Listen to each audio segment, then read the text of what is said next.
Have you ever wondered why some people seem to radiate joy even when they have very little? Why do others, despite their wealth and achievements, appear lost, anxious, or dissatisfied? Is happiness really about how much we have, or is it about how we see what we already have? Welcome back, friends. It's a blessing to have you here again, and if this is your first time joining us, welcome to a space where we explore life's deepest truths through the timeless wisdom of the Buddha's teachings. Today, we embark on a powerful exploration of one of humanity's most universal pursuit, happiness. But not the fleeting happiness that comes from material gains or momentary pleasures. We are diving deep into a kind of happiness that endures, that stabilizes, that frees the heart from restlessness. And at the center of it all lies one crucial transformation, not of the world, but of our mindset. The question is not how much you own, but how you perceive what you own. It's not about changing your life situation, but about changing the way you relate to your life situation. This may sound simple, but it touches the very root of our suffering and the secret of lasting peace. In the teachings of Lama Tsultrim Lodro, respected Tibetan master, we are reminded that the true source of joy is not external success, but the inner experience of contentment. He points out that what we call suffering is often just a form of mental lack, a belief that something is missing, that we are not enough, that life owes us something more. Think about it. You get a new job, you feel proud for a week, then you want a promotion.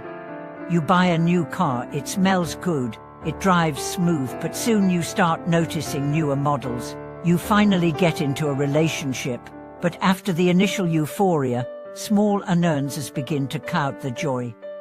It's a cycle. The mind always moves the goalposts.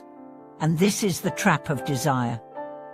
The more we chase it, the more we feed the illusion that happiness is out there, waiting at the end of some accomplishment, some acquisition, some perfect set of conditions. But once we get what we wanted, the satisfaction fades. Why? Because it was never about the object. It was always about the mind's projection. Let me tell you a story. A businessman once climbed to the top of his field. He had houses, cars, influence. But every night, he felt empty. He traveled to Tibet, looking for something deeper. There, he met a humble monk who lived in a stone hut with no electricity or running water.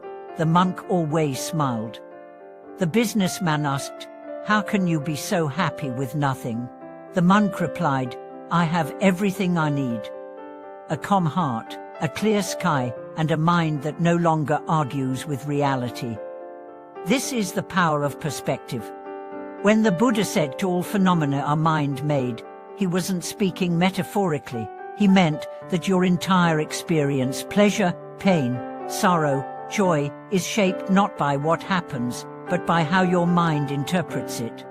You see, two people can face the same situation, say, a rainy day.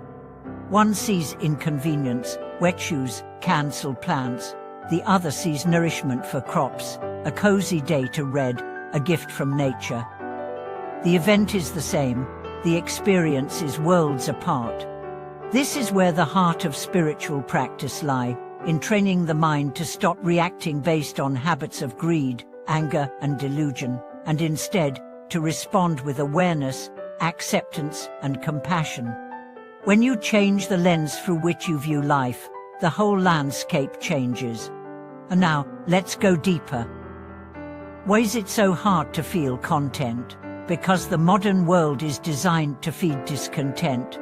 Advertising constantly tells you you're not enough, you're not attractive enough, successful enough, safe enough. Every scroll through social media reminds you of what you lack. This constant comparison poisons your peace. But the antidote isn't more consumption.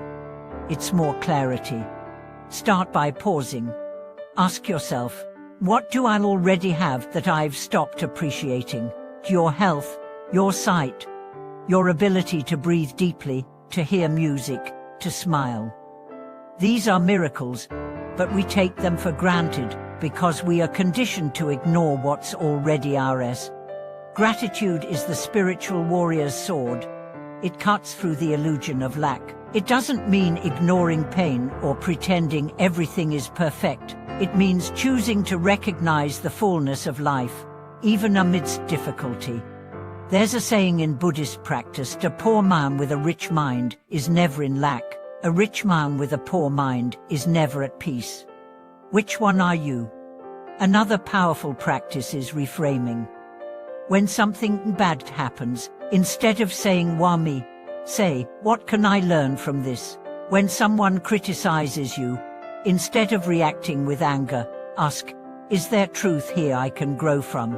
This shift doesn't eliminate pain, but it transforms suffering into wisdom. Let's also talk about expectations. Much of our unhappiness comes not from life's events, but from our expectations about how life should be. We expect others to treat us a certain way. We expect our plans to succeed. We expect health, stability, comfort. But life is impermanent. Nothing is guaranteed.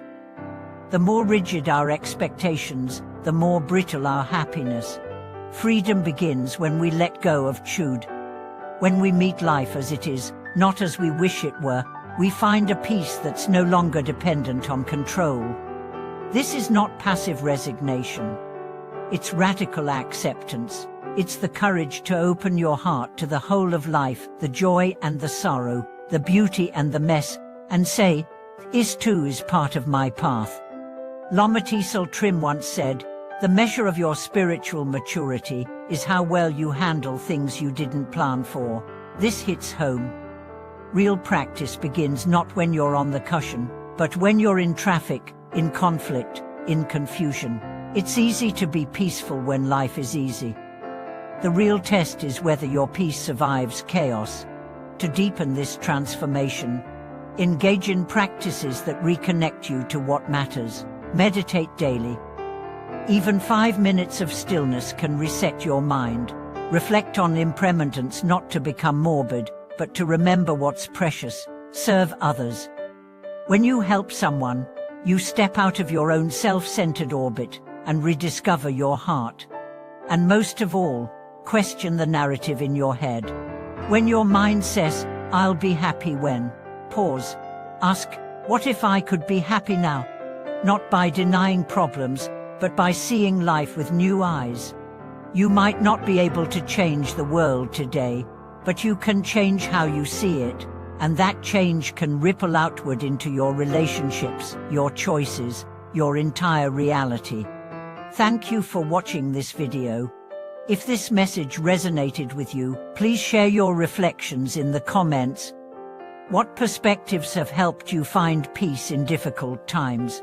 Let's learn from each other, grow together, and support this community of mindful transformation. Don't forget to like, subscribe, and share this video with others seeking deeper joy and lasting freedom. Until next time, may your heart be full, your mind be clear, and your life be a reflection of awakened awareness.